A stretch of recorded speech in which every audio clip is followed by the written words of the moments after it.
And if you didn't see my last video, I did a quick video on Jordan Peterson and the things that he says. And what I found is that there's so much effort that is required from other men to really get men in check. There's so much advertisement, there's so much, I won't call it propaganda, but there's so much commercial effort to get men in that role of being a father and a father figure to a family. It's almost like they don't have the same, as I just said, the same kind of maternal instinct as a mother does, have a maternal instinct. So people like Jordan Peterson has to come in and wrangle and twist and turn and push and tug, and I don't know if it's going to work this time.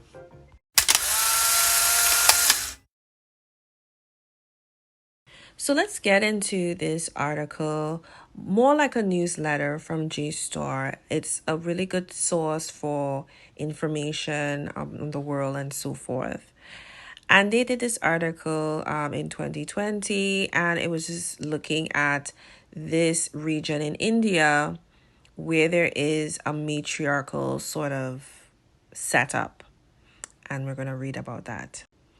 Talk with enough people about gender, politics, and power, and you'll probably encounter this question: why are there vanishingly few matriarchal societies?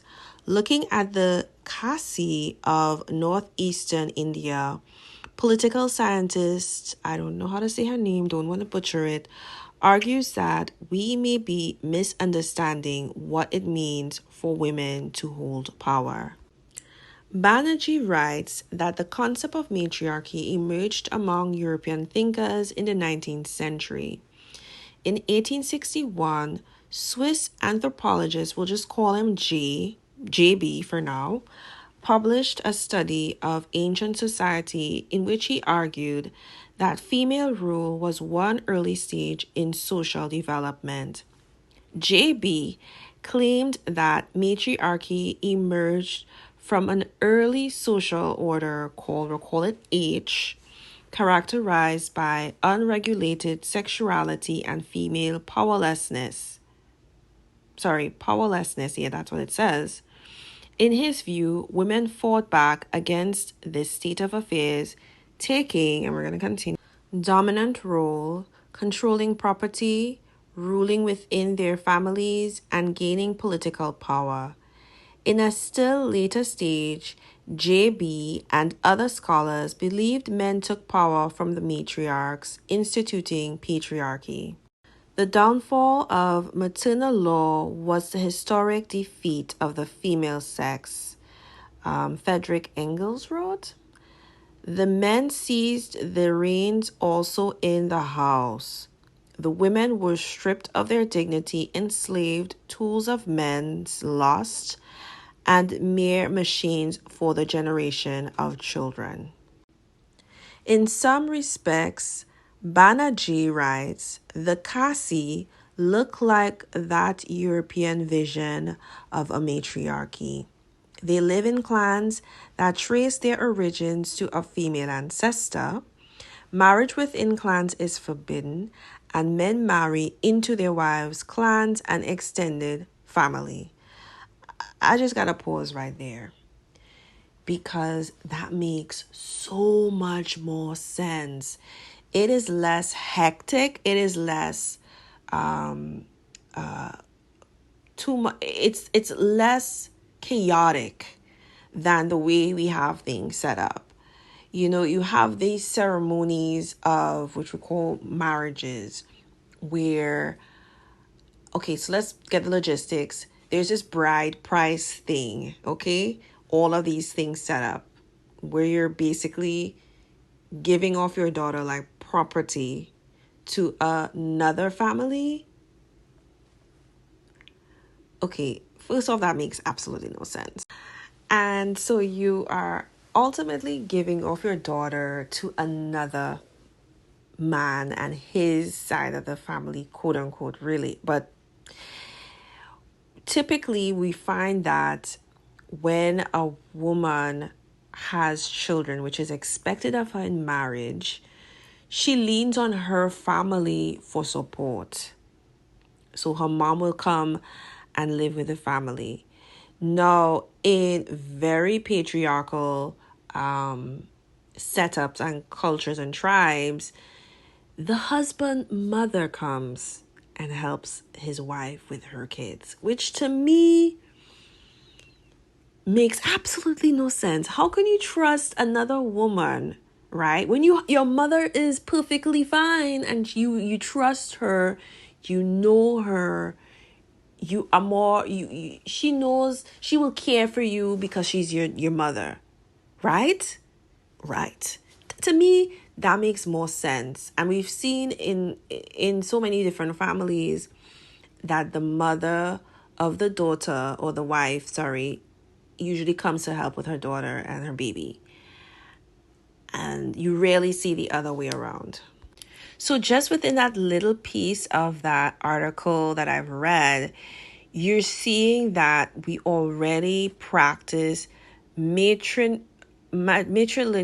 behaviors or matriarchy behaviors within nuclear families, particularly in the United States. I can't say for other parts of the world, but in many nuclear families, the daughter's mother, or the wife's mother typically comes to help her daughter with her baby and her grandchild. Okay? So we already see that happening already. So to me, in my head, I am thinking their setup makes more sense. Okay? Their setup makes more sense where the husband comes to be with the wife's family. Right now I'm touching my finger to my head because it makes more sense.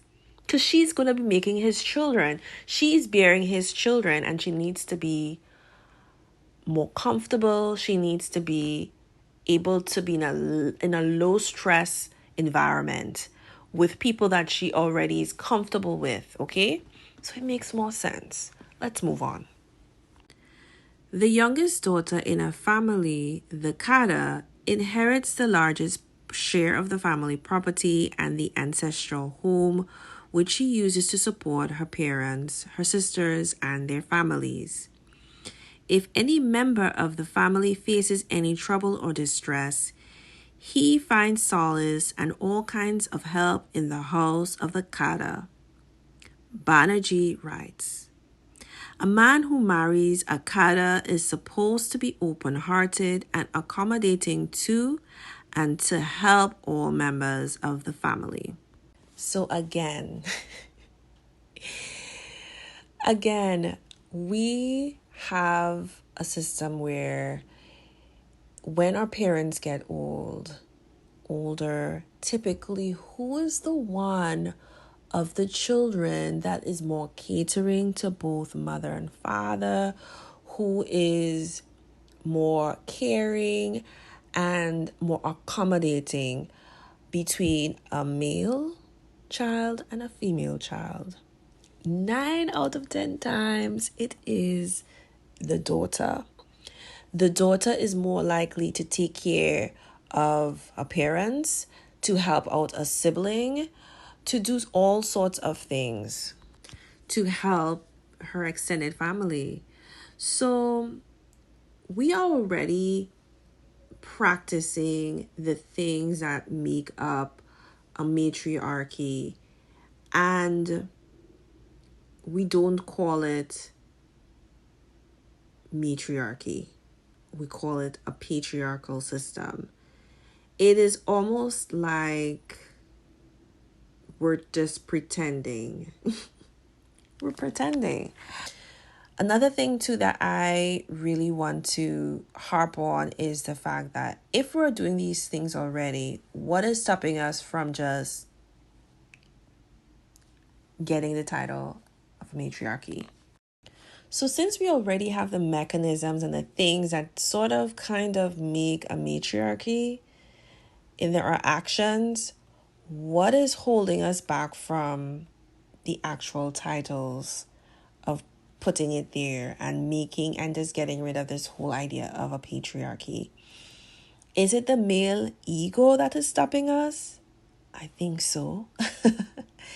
Because now it turns men into the helper instead of the person that leads a household. He is the helper, the one who is going to be helping his wife and her family really control the situation. She has more help because she has more women around her to help her raise children, to keep more eyes on her family. Because already, as I've said earlier, a lot of men do not want to take up any kind of childbearing roles in a household.